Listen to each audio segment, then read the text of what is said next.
नमस्कार दोस्तों, आज मैं आपके पास एक कथा के साथ उपस्थित हुआ हूँ पुनः। एक राज्य में एक राजा राज करते थे। एक समय उनके राज्य में एक बहुत बड़ा उत्सव का आयोजन किया गया, क्योंकि उनके पुत्र का जन्मदिन था। बहुत अच्छी तरह से आयोजन किया गया था। बड़े बड़े लोग आए थे, बड़े अच्छे पकवान बन रहे थे।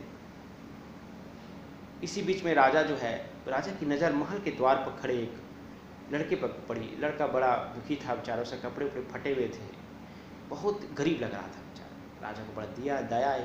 राजा उसके पास पहुँचे, कहे कि बालक तुम आ जाओ, तुम भी कुछ केक और मिठाई कुछ खा लो। उस समय तो केक नहीं होती थी, लेकिन मिष्ठान था, मिष्ठान खा लो।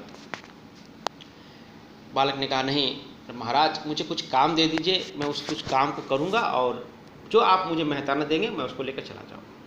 देख ठीक, तुम्हारी इच्छा, चाहो कुछ काम तो है कर लो, मैं तुमको कुछ मेहनताना दे दूँगा। बालक ने बड़ा मेहनत से कार्य किया। करने के बाद राजा ने उसको 2 स्वर्ण मुद्राएं उसके हाथ में रख दी। बालक उसको लेकर चला, लेकिन राजा को बड़ा शक हुआ कि ये भाई बंदा कुछ गड़बड़ लग रहा है। 2 सोने की मुद्राएं तो लिया, लेकिन लगता है कि जुआ वो खेलेगा या शराब पिएगा, पैसा बर्बाद कर देगा। क्यों ना इसका पीछा किया जाए। राजा उसके पीछे लग गया। बालक एक गली में गया, गली से कुछ थैले में भर के ले आया। राजा ने जरूर हो ना हो इसमें ही कुछ शराब वराब का बोतल होगा, चले वो पीछा करते हैं। बालक चलते चलते अपने घर, झोपड़ी नुमा घर पर प्रवेश किया। वहाँ पर उसके एक राजा भी पीछे पीछे लग गए।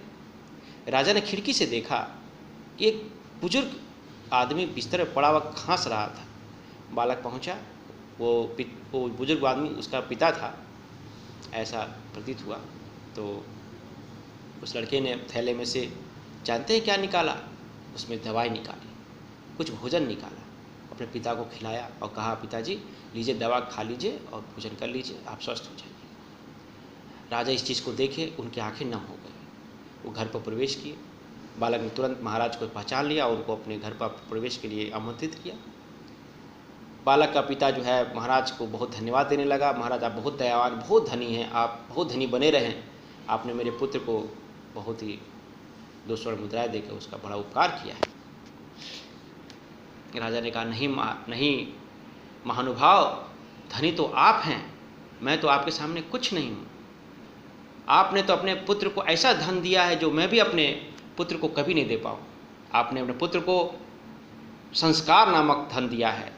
उस संस्कार के बदौलत ही वो आज भूखे रह के आपके लिए दवा और भोजन की व्यवस्था करके ले आया।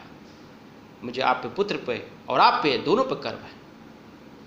इस कथा से हमको ये सीख मिलती है कि हमें अपने बच्चों को सबसे बड़ा धन संस्कार देना चाहिए। संस्कार ही उसकी बड़ी पूंजी है। वही पुत्र को या पुत्री को आगे लाभदायक होगी। संस्कार ही हमें बच्चों को देना चाहिए।